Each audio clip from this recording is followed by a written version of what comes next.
Hey guys. Welcome to Couple. Please like and subscribe if you like this video. Obamacare is on the ropes. Again.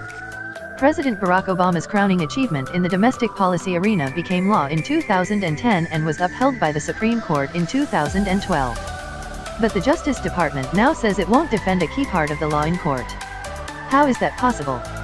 Here are some questions and answers about the latest challenge to the Affordable Care Act. Question: what's the fuss about? Answer: the Justice Department told a federal district court in Texas on Thursday that the health care law's key provision, a mandate requiring most people to buy insurance, is soon to be unconstitutional. Without the mandate, it said the law's consumer protections for people with pre-existing conditions cannot stand. Wait, Obamacare is in court again?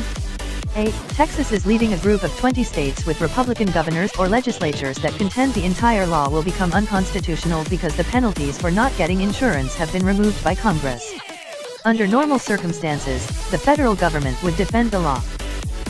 What did Congress do to start this latest round of court action? The $1.5 trillion tax law enacted in December included a provision eliminating the tax, $695, or 2.5% of income, whichever is more, that people who refuse to buy health insurance are required to pay. That provision becomes effective next January. But that's just one tax provision, right? Yes, but when the Supreme Court upheld the Affordable Care Act by a 5-4 vote in 2012, it was Chief Justice John Roberts' opinion that the law was constitutional only under Congress's tax powers. Without the tax, Texas says, the rest of the law falls. The Justice Department says only the protections for people with pre-existing conditions are linked to the tax, not the rest of the law, including the expansion of Medicaid. How can the federal government refuse to defend a federal law? Good question. It's very unusual, but not unprecedented. For example, the Obama administration refused in 2011 to defend the Federal Defense of Marriage Act, which blocked federal recognition of same-sex marriages in some states. It was defended instead by House Republicans but declared unconstitutional by the Supreme Court in 2013.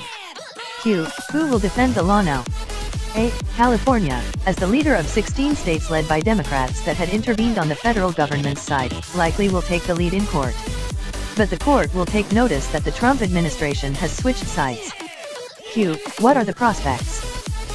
Texas chose a federal district court that's likely to produce the result it seeks. Judge Reed O'Connor was named to the court by President George W. Bush and has ruled against other aspects of the Affordable Care Act. An appeal would go to the U.S. Court of Appeals for the Fifth Circuit, which is dominated 10-5 by Republican president's nominees. Ultimately, the issue could be decided by the Supreme Court. For consumers, what's the worst that could happen while the case is litigated?